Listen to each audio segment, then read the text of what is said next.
எல்லாருக்கும் வணக்கம். மீண்டும் மெய்ப்பொருள் காண்க தளத்துக்கு எல்லாரையும் நான் வரவேற்கிறேங்க. இன்றைய பதிவுல கேள்விகளை மட்டும் பார்ப்போங்க. ஃபர்ஸ்ட் ஒரு நண்பர் ஐஆர்சிடிசி பத்தி எழுதியிருக்கிறாரு. சார் நான் ஹையர் லெவல்ஸ்ல போய் உள்ள மாட்டிக்கிட்டேன் அப்படின்னு சொல்லி எழுதியிருக்கிறாருங்க. ஸோ இன்வெஸ்ட்மெண்ட்ஸ் அப்படின்னு நம்ம உள்ள போனோம் அப்படின்னா நல்லா அந்த கம்பெனியை தெரிஞ்சுக்கிட்டு தாங்க உள்ள போவோம். ஸோ நம்ம உள்ள போனதுக்கு அப்புறம் ஒரு 50% வரைக்கும் கூட இறங்குறதுக்கு வாய்ப்புகள் இருக்கு. சரி, சார் சொன்ன ரேஞ்ச் வச்சு எத்தனை பர்சன்ட் கீழே இறங்கியிருக்கு அப்படின்னு பார்த்தா ஒரு 8% 9% கீழே இறங்கி இருக்கிற மாதிரி தெரியுதுங்க. ஸோ இன்னமும் கீழே போனாலும் நீங்க கான்பிடன்ஸோட உள்ள போயிருப்பீங்க. அதனால அந்த கான்பிடன்ஸை தொடர்ந்து அந்த கம்பெனி மேல வச்சு ஆவரேஜ் பண்றதுதாங்க நல்லது. சரி, ஆவரேஜ் பண்றதுக்கு எந்த வேல்யூவேஷன்ல இருக்கு அப்படின்னு பார்த்தோம்னா 42 டைம்ஸ் ஏர்னிங்ஸ்ல இருக்குங்க. ஸோ சார் என்டர் ஆனப்போ ஒரு 50 டைம்ஸ் ஏர்னிங்ஸ்ல என்டர் ஆயிருப்பாருன்னு நினைக்கிறேன். ஸோ இதுக்கு தான் நம்ம திருப்பி சொல்லுவோம், 30 டைம்ஸ்க்கு மேல இருக்கிற நிறுவனங்கள் போனோம் அப்படின்னா நமக்கு கஷ்டமா இருக்கும். இப்ப 30 டைம்ஸ் ஏர்னிங்ஸ்ல உள்ள போனோம் அப்படின்னாலே அது 50% கீழே இறங்காது அப்படின்லாம் கிடையாதுங்க. அதுவும் கீழே இறங்கும். பட் நமக்கு ஆவரேஜ் பண்றதுக்கு ரொம்ப எளிமையா இருக்கும். ஸோ வேல்யூவேஷன்ஸ் ஸ்ட்ரிக்டா ஃபாலோ பண்ணுவோம். தென் ஐஆர்சிடிசியை பொறுத்த வரைக்கும் பிசினஸ் தொடர்ந்து நடந்துகிட்டே இருக்கு. ஸோ இது சைக்கிளிக்கா இருக்கும். அடுத்து ஒரு 4 to 6 குவார்டர்ஸ்ல கம்பெனி மறுபடியும் ஒரு நல்ல ரிசல்ட் காட்டுறப்ப ஷேர் பிரைஸ் மேல போயிட்டே தாங்க இருக்கும். ஸோ க்ரோ ஆகும் கம்பெனி தொடர்ந்து. பட் நமக்கு பொறுமை இருக்கணுங்க, அதுதான் ரொம்ப முக்கியம். ஸோ பொறுமை இருந்து நல்ல வேல்யூவேஷன் நம்ம கன்சிடர் பண்ணியிருந்தோம் அப்படின்னா நம்மளுக்கு சீக்கிரமாவே ஒரு நல்ல ரிட்டர்ன்ஸ் கிடைக்கும். சீக்கிரமான என்னங்க, ஒரு 6 to 7 இயர்ஸ்லேயே ஒரு நல்ல ரிட்டர்ன்ஸ் கிடைக்கும். சரி, ஹையர் வேல்யூவேஷன்ஸ்ல உள்ள போனா ரிட்டர்ன் கிடைக்காது அப்படின்லாம் கிடையாதுங்க. ஸோ லோயர் வேல்யூவேஷன்ஸ்ல நம்ம உள்ள போனோம் அப்படின்னா 6 to 7 இயர்ஸ்ல கிடைக்கிறது ஹையர் வேல்யூவேஷன்ல ஒரு 10 to 12 இயர்ஸ்ல கிடைக்கும். அவ்வளவுதான், ரிட்டர்ன்ஸ் கண்டிப்பா கிடைக்குங்க. அடுத்து கனரா பேங்க் பத்தி ஒரு நண்பர் எழுதியிருக்கிறாருங்க. வேல்யூவேஷன்ஸ் அப்படின்னு பார்த்தோம்னா நல்லா இருக்குங்க. பிரைஸ் டு புக் 1.15 பக்கமா இருக்கும். தென் பிரைஸ் டு ஏர்னிங்ஸ் ஒரு 7 டைம்ஸ் பக்கமா இருக்கும். முற்காலங்கள்ல அதாவது ஒரு 4 மாசத்துக்கு முன்னாடி கூட கனரா பேங்கோட ஷேர் பிரைஸ் புக் வேல்யூக்கு கீழே இருந்ததுங்க. அப்பையும் நான் கன்சிடர் பண்ணல, எப்பயுமே நான் கன்சிடர் பண்ண மாட்டேன். எனக்கு கனரா பேங்கோட ஒரு கசப்பான அனுபவம் இருக்குங்க நீண்ட நாட்களாவே. அதாவது நான் ஃபர்ஸ்ட் ஓபன் பண்ண அக்கௌண்ட் கனரா பேங்க் தான். நான் ஸ்டூடெண்டா இருந்தப்ப 2008ல திருநெல்வேலியில ஜிசி திருநெல்வேலியில படிக்கிறப்பங்க. சமீபத்தில் ஒரு 5-6 மாசத்துக்கு முன்னாடி அந்த அக்கௌண்ட்டை க்ளோஸ் பண்ணலாம் அப்படின்னு சொல்லி போறப்ப ரொம்ப சிரமமாயிடுச்சுங்க.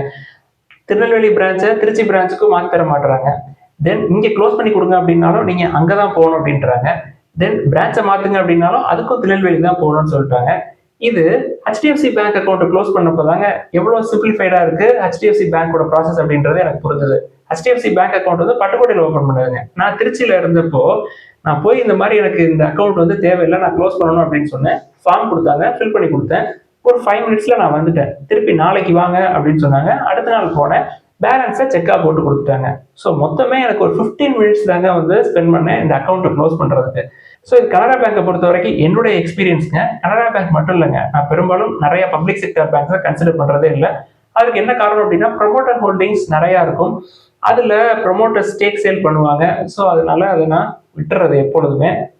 அடுத்து ஜேகே பேப்பர் பத்தி ஒரு நண்பர் எழுதியிருக்கிறாங்க. நான் ஃபர்ஸ்ட் என்னுடைய வியூவை சொல்லிடுறேங்க. நான் பேப்பர் செக்டரை கன்சிடர் பண்றது இல்லை. நம்ம ஐடிசியை கன்சிடர் பண்ணிட்டு இருக்கோம். ஐடிசிக்குள்ள ஏற்கனவே பேக்கேஜிங் பேப்பர்ஸ் அண்ட் போர்ட்ஸ் அப்படின்னு சொல்லிட்டு ஒரு செக்மெண்ட் இருக்கு. அவ்வளவுதான் பேப்பர் செக்டரை பொறுத்த வரைக்கும் என்னுடைய எக்ஸ்போஷர். இப்ப ஜேகே பேப்பர் எடுத்து பார்த்துட்டோம்னா வேல்யூவேஷன் வைஸ் எல்லாமே நல்லா இருக்கிற மாதிரி தாங்க இருக்கு. பட் லாஸ்ட் 2 or 3 இயர்ஸா பேப்பர் செக்டரை பொறுத்த வரைக்கும் தொடர்ந்து ரெவன்யூ ஃபால் இருக்கு. தென் ஜேகே பேப்பர்ல வேல்யூவேஷன்ஸ் அப்படின்னு பார்த்தோம்னா பிரைஸ் டு புக் 1.37 1.5க்கு கீழே தான் இருக்கு. Then price to earnings 20 times earnings தான், 30 கீழே தான் இருக்கு. கம்பெனியை பொறுத்த வரைக்கும் டெட் டு ஈக்விட்டி 0.33 இருக்கும். நல்ல நிறுவனம் தான். ஸோ டெட்டை பத்தி கூட கவலைப்பட தேவையில்லை அப்படின்னு வச்சுக்கலாமே. லாஸ்ட் 1 இயர்ல ஒரு 8% பக்கமா கீழே விழுந்துருக்குங்க. அடுத்தது பேப்பர் செக்டர் பத்தி நீங்க கேட்டதுனால வெஸ்ட் கோஸ்ட் பேப்பர் எடுத்து பார்த்தோம்னா ஜேகே பேப்பரை விட நல்ல வேல்யூவேஷன் இருக்குங்க. டெட் டு ஈக்விட்டி 0.12 தான், 13 டைம்ஸ் தான் ஏர்னிங்ஸ். தென் புக் வேல்யூ விட கம்மியாக தான் இருக்கு. பிரைஸ் டு புக் 0.97 தான் இருக்கு.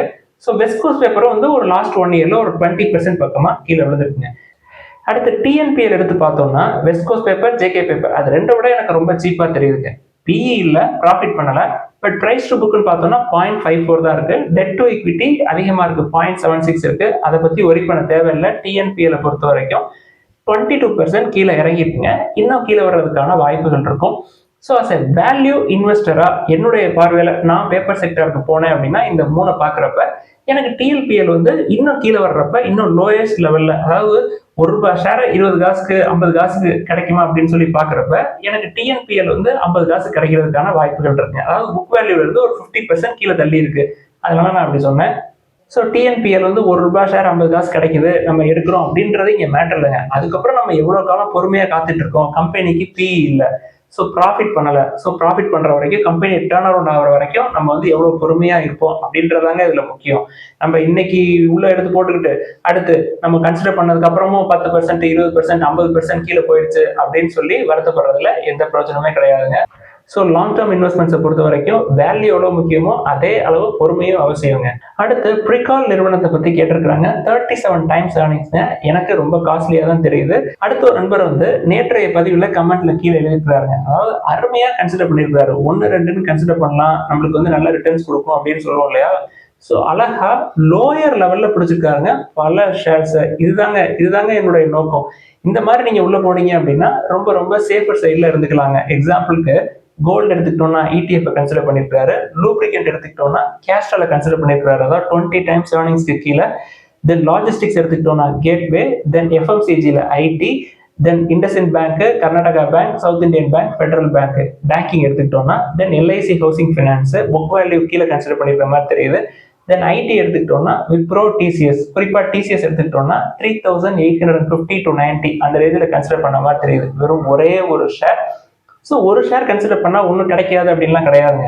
அதோட ஆல் டைம் ஹைன்னு பார்த்தீங்கன்னா 4000 பக்கமா இருக்கும். சார் 3900 என்டர் ஆயிருக்காரு அப்படின்னா அது திருப்பி 4000 போறப்பயே அவருக்கு டாக்ஸ், இந்த புரோக்கரேஜ் எல்லாம் போக ஒரு ஷேருக்கு 1000 ரூபாய் கிடைக்கிறதுக்கான வாய்ப்புகள் இருக்குங்க. அதாவது லாங் டேர்ம்ல ஹோல்ட் பண்ணாதான் இந்த பெனிஃபிட் கிடைக்கும். அடுத்தது எனர்ஜி எடுத்துக்கிட்டோம்னா பெட்ரோநெட் LNG, தென் பவர் எடுத்துக்கிட்டோம்னா PG Infra, PTC, தென் ஃபார்மா எடுத்துக்கிட்டோம்னா நாட்கோ ஃபார்மா, அதுவும் கம்மியான விலையில 800ல. தென் ஆட்டோல டாடா மோட்டார்ஸ், அதுவும் கம்மியான பிரைஸ்ல 650, 670 அந்த ரேஞ்ச்ல.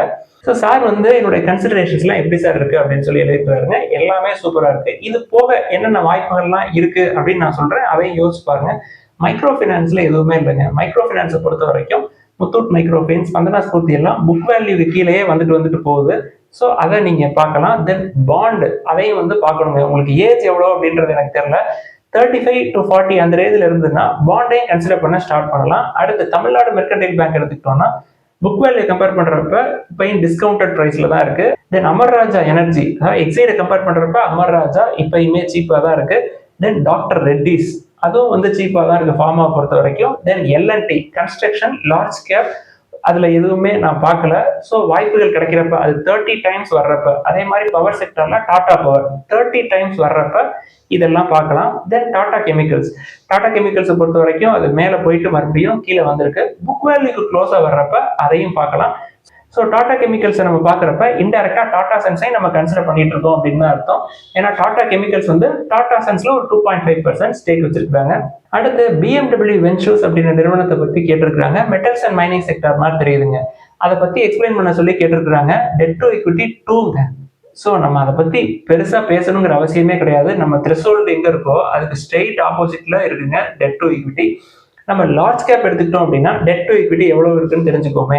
டாடா ஸ்டீலோட டெட் டு ஈக்விட்டி 0.98ங்க, Hindalco 0.50, Jindal steel 0.38, JSW steel 1.21. So steel செக்டார்ல டெட் டு ஈக்விட்டி இருக்கிறது ஓகேங்க. பட் இந்த small cap BMW ventures debt to equity ரொம்ப ரொம்ப அதிகமா இருக்குங்க. 2 டைம்ஸ் பக்கமா காட்டுது. எனக்கு அது ரிஸ்க்குங்க. அடுத்த ஒரு நண்பர் வந்து எனக்கு சமீபத்தில் ஒரு 1 lakh பணம் வந்திருக்கு சார், அதை வந்து நான் 4 to 6 months டைம் பீரியட்ல கன்சிடர் பண்ற மாதிரி ஏதாவது ஸ்டாக் சொல்லுங்க அப்படின்னு சொல்லி கேட்டிருக்காங்க. இது ரொம்ப ஷார்ட் டேர்ம்ங்க. உள்ள எதுலையாவது போய் மாட்டிக்கிறதுக்கு வாய்ப்புகள் நிறைய இருக்கு. ஏன்னா மார்க்கெட் வந்து டவுன் ட்ரெண்ட்ல தான் இருக்கு. ஃபார் எவ்ரி ரைஸ் FIIs தொடர்ந்து விற்கிறாங்க.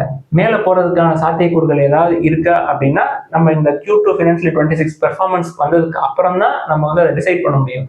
பெர்ஃபார்மன்ஸும் வந்து ஃபிளாட்டாக தான் இருக்கிற மாதிரி தெரியுது, இல்லை லோயர் சிங்கிள் டிஜிட்டாக தான் இருக்கும். ஸோ லோயர் சிங்கிள் டிஜிட்டோ இல்லை ஃபிளாட்டோ மார்க்கெட் வந்து அடிக்க தான் செய்யும். ஸோ கேர்ஃபுல்லாக இருங்க.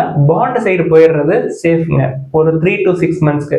அதாவது கவர்மெண்ட் செக்டார் பாண்ட்ஸ் இல்லை ட்ரெஷரி பில்ஸ் எடுத்துக்கிட்டோம்னா மெச்சூரிட்டி பீரியட் வந்து 3 months, 6 months, 12 months. இது மூணுல எது வேணுமோ உங்களுக்கு சூஸ் பண்ணிக்கலாம். ஒரு 6.5% வரைக்கும் ரிட்டர்ன்ஸ் வர்றதுக்கு வாய்ப்பு இருக்கு. அடுத்த ஒரு நண்பர் வந்து சந்தை வந்து 25,000க்குள்ளேயே சுத்திக்கிட்டே இருக்கு சார், எப்பதான் மேல போகும், FIIs எப்ப இன்வெஸ்ட் பண்ண வருவாங்க அப்படின்னு சொல்லி கேட்டிருக்காருங்க. FIIs கண்டிப்பா உள்ள வருவாங்க. எப்ப அப்படின்றதான் கேள்வி. எப்ப வருவாங்க அப்படின்னா நம்ம நல்லா பெர்ஃபார்மன்ஸ் காட்டணும் அப்படின்னா வருவாங்க. தென் சந்தையை பொறுத்த வரைக்கும் வேல்யூவேஷன்ஸ் அப்படின்னு எடுத்துக்கிட்டோம்னா பெஞ்ச்மார்க் இண்டெக்ஸே வந்து ஓவர் வேல்யூட் சைடு தாங்க இருக்கு. இந்த வேல்யூவேஷன்ஸ்க்கு ஏற்ற மாதிரி கம்பெனிஸ் வந்து பெர்ஃபார்மன்ஸ் காட்டணும். பெர்ஃபார்மன்ஸ் காட்டினா FIIs உள்ள வருவாங்க. In addition to that Trump அவர்கள் வந்து இன்வெஸ்ட்மெண்ட்ஸ் எல்லாத்தையும் அமெரிக்காக்குள்ள போடுங்க அப்படின்னு சொல்லி உலக நாடுகள் எல்லாத்துக்குமே வந்து இந்த டேரிஃப் அப்படின்ற பிரம்மாஸ்திரத்தை பயன்படுத்தி அழுத்தம் கொடுத்துட்டு இருக்காரு.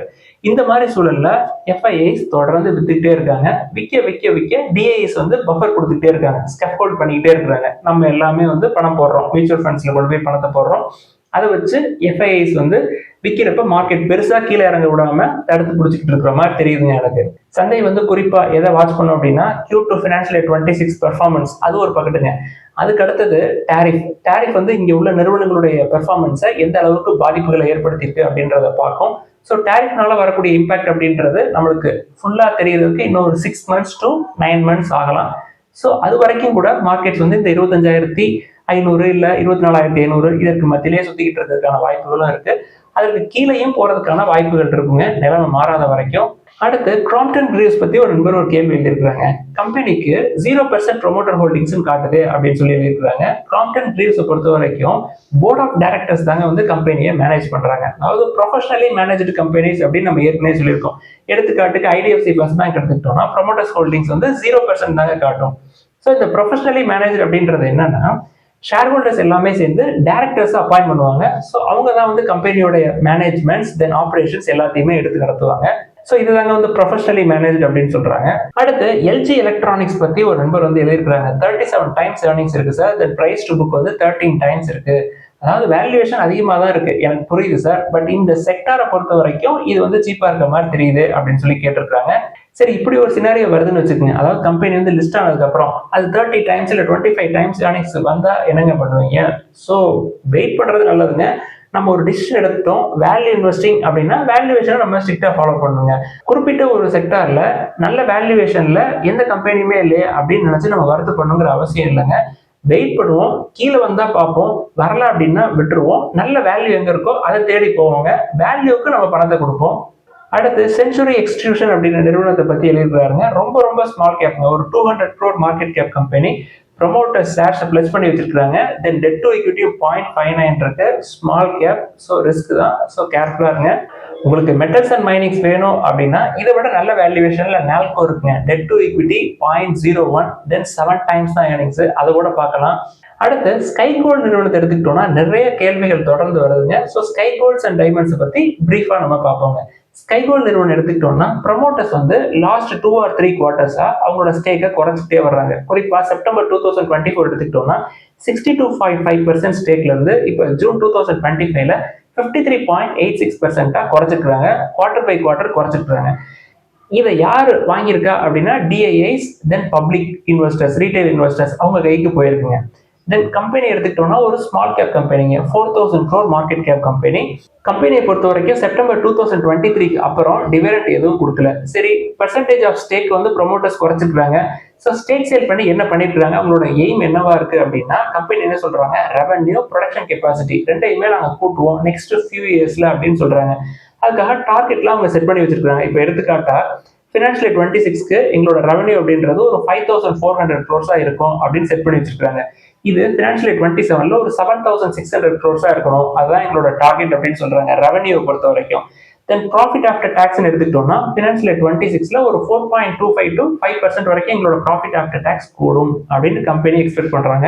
தென் ப்ரொடக்ஷன் வால்யூமுக்கும் அவங்க வந்து டார்கெட் செட் பண்ணி வச்சிருக்காங்க. இப்போதைக்கு அதாவது Q2க்கு முன்னாடி வரைக்கும் அவங்களோட ப்ரொடக்ஷன் வால்யூம் அப்படின்னு எடுத்துக்கிட்டோம்னா 456 kilograms இருந்திருக்குங்க. Q2 ஃபினான்ஷியல் 26ல எங்களோட கெப்பாசிட்டி அதாவது ப்ரொடக்ஷன் வால்யூம் வந்து 580 kilograms இருக்கும். இது Q4ல அதாவது ஜனவரி டு மார்ச் குவார்டர்ல 650 kilograms இருக்கும் எங்களோட ப்ரொடக்ஷன் வால்யூம் அப்படின்னு சொல்றாங்க. தென் எக்ஸ்போர்ட்ஸ் மூலமா எங்களுக்கு வரக்கூடிய ரெவன்யூவை நாங்க கூட்டுவோம் அப்படின்னு சொல்லியிருக்காங்க. எவ்வளவு கூட்டுவோம், இப்போ எவ்வளவு இருக்கு அப்படின்னு பார்ப்போமே. ஃபினான்ஷியல் 26 எடுத்துக்கிட்டோம்னா எங்களோட ஓவரால் ரெவன்யூல எக்ஸ்போர்ட்ஸ் மூலமா வரக்கூடிய ரெவன்யூ வந்து 17 to 20% இருக்கணும், அதுதான் எங்களோட டார்கெட் அப்படின்னு சொல்லியிருக்காங்க. அதே மாதிரி ஃபினான்ஷியல் 27ல எங்களோட ஓவரால் ரெவன்யூல எக்ஸ்போர்ட்ஸ் மூலமா வரக்கூடிய ரெவன்யூ வந்து 25% இருக்கணும் அப்படின்னு சொல்லி கம்பெனி டார்கெட் செட் பண்ணியிருக்காங்க. சரி, இப்போ எவ்வளவு இருக்கு? Q1 ஃபினான்ஷியல் 26 இப்போ முடிஞ்ச குவார்டர், அதாவது ஏப்ரல் மே ஜூன் குவார்டர் 2025ல அவங்களோட டோட்டல் ரெவன்யூல எக்ஸ்போர்ட்ஸ்ல இருந்து வரக்கூடிய ரெவன்யூ வந்து 12% இருக்குங்க. ஸ்கை கோல்ட பொறுத்த வரைக்கும் இன்டர்நேஷனல் பிசினஸ் எடுத்துக்கிட்டோம்னா அவங்கள்ட்ட ஒரு சப்சிடரி, UAE பேஸ்டு சப்சிடரி இருக்குங்க, sky soap jewellery trading LLC. So அந்த கம்பெனில 100% ஸ்டேக் ஃபுல்லாவே அந்த கம்பெனியை டேக் ஓவர் பண்றதுக்கு அப்ரூவல்லாம் கொடுத்துருக்காங்க போர்டில். ஸோ இந்த அக்விசேஷன் மூலமா அவங்களோட யுஏஇ பிசினஸ் ஸ்ட்ரென்தன் பண்ணுவோம் அப்படின்னு சொல்லியிருக்காங்க கம்பெனி என்ன சொல்றாங்க, எங்களோட growth வந்து பூஸ்ட் அப் பண்றதுக்கு ஒரு 4 விஷயத்த நாங்க தொடர்ந்து பண்ணிக்கிட்டு இருக்கோம் அப்படின்னு சொல்றாங்க. ஃபர்ஸ்ட் என்ன அப்படின்னா லைட் வெயிட் ஜுவல்லரி, அதாவது 18 கேரட்ல லைட் வெயிட் ஜுவல்லரி வந்து நாங்க கொடுப்போம் எங்களோட டிமாண்ட் வந்து மீட் பண்றதுக்கு அப்படின்னு சொல்றாங்க. இது ஃபர்ஸ்ட். தென் இவங்களோட growth பூஸ்ட் பண்றதுக்கான ரெண்டாவது விஷயம் என்ன அப்படின்னா பிசினஸ் டு பிசினஸ் கிளியன்ஸ் வந்து ஆட் பண்றதுங்க. அதாவது ரிலையன்ஸ் ரீட்டைல், கேரட் லேன், இந்திரியா, அதாவது ஆதித்யா பிர்லா குரூப்பினுடைய இந்திரியா, இவங்கெல்லாம் வந்து ஸ்கை கோல்டோட பிசினஸ் டு பிசினஸ் கிளியன்ஸா இருக்காங்க. இது வந்து அவங்களோட growth பூஸ்ட் அப் பண்ணும் அப்படின்னு எக்ஸ்பெக்ட் பண்றாங்க. தென் மூணாவது விஷயம் என்ன அப்படின்னா ஒரு இன்டகிரேட்டட் ஜுவல்லரி பார்க் வந்து செட்டப் பண்றது கம்பெனி திட்டம் போட்டுட்டு இருக்காங்க ஒரு 5,40,000 ஸ்கொயர் ஃபீட்ல. தென் நாலாவது விஷயம் என்ன சொல்றாங்க, எங்களுடைய ஃபோக்கஸ் வந்து ஜுவல்லரி டிசைன் அண்ட் ப்ராடக்ட் போர்ட்ஃபோலியோல தான் இருக்கும். அதாவது எங்களோட ப்ராடக்ட் போர்ட்ஃபோலியோவை நாங்கள் எக்ஸ்பேண்ட் பண்ணுவோம், ப்ராசஸ் எஃபிஷியன்சியை கூட்டுவோம் அப்படின்னு சொல்றாங்க. ஸோ ஸ்கை கோல்டை பொறுத்த வரைக்கும் அவங்களோட growth-ஐ டிரைவ் பண்றது இந்த 4 விஷயம் தான் அப்படின்னு கம்பெனி சொல்றாங்க.